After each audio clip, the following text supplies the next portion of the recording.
death. All of these events came true. They were witnessed by the very companions of Prophet Muhammad, who heard him make this prophecy. What are the odds that the Muslims, who were small in number and lacked economic, military and political strength, could topple the superpowers of the world in such a short space of time? Conclusion. Comparing the prophecies found in the Quran and Hadith to the likes of Nostradamus is like comparing night and day. As we've seen, the prophecies in the Quran and Hadith are clear.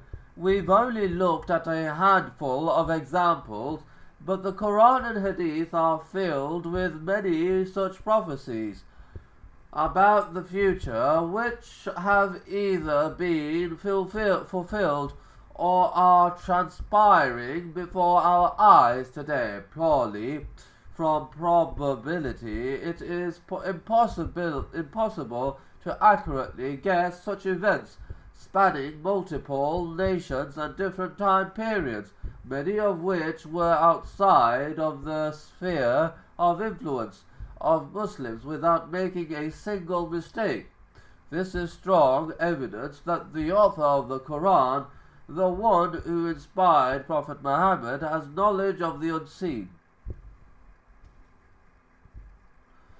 It's also important to note that these prophecies are not present for the sake of entertainment. They have a noble purpose for believers. They carry spiritual significance. Many of them relate to signs of the coming Day of Judgment, and so they serve as a reminder to Muslims that each fulfilled prophecy brings us one step closer to the momentous day when we will stand before our Creator. For non-believers, they are a sign and represent evidence not only for the truthfulness of the Quran's claims of divine authorship, but also the inspiration of its messenger, Muhammad.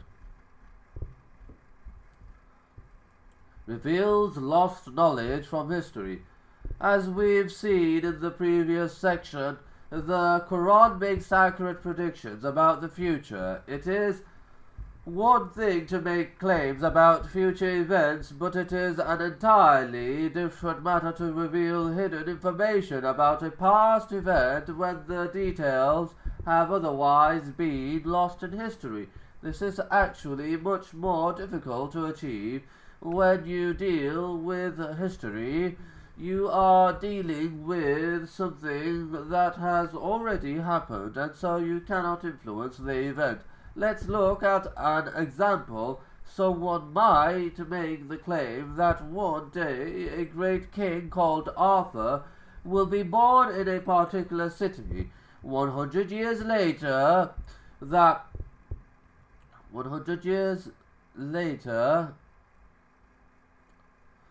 very prediction seems to come true. A prince is born in that exact city. His parents give him the name Arthur, and he goes on to become a great king. Did the person who made the prediction have the power to see the future? Not necessarily, because this particular prediction can be explained in a number of ways, none of which require knowledge of the unseen. It could be down to pure probability. In every generation, royal babies are born. Therefore, given enough time and enough princes, it is only a matter of time before a great king emerges. Another explanation could be that a baby prince was intentionally given the name Arthur because his parents were aware of the prophecy and had hopes for him to become great. This is what is known as a self-fulfilling prophecy, a prediction that directly or indirectly causes itself to become true.